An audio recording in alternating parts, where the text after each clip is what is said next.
How to adjust the clutch lever assembly in relation to the basket. There's a pointer on the clutch lever assembly here. That pointer needs to line up to the line on the casting. And what you need to do is rotate the lever in the direction of this arrow to take up all the slack before adjusting. On my example here, you'll see this situation and you'll be, what the heck's going on? It doesn't line up. But once we pull that along there, it's correctly adjusted. I'm just putting it in the right perspective because of an index error.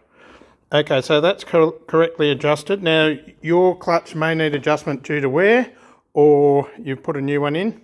So basically all you need to do is come over to here, loosen that nut, move that screw in or out accordingly to adjust this to line up as described. Now, once that's done, you need to tighten this nut. I found it difficult to hold the screw and then tighten the nut. So what I actually did, I backed the screw off a little bit, and then when I tightened it, the whole thing rotated, it locked it up, and because I'd backed it off, it then maintained that correct adjustment.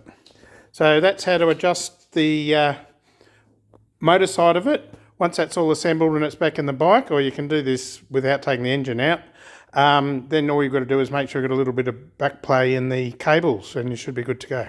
Thank you.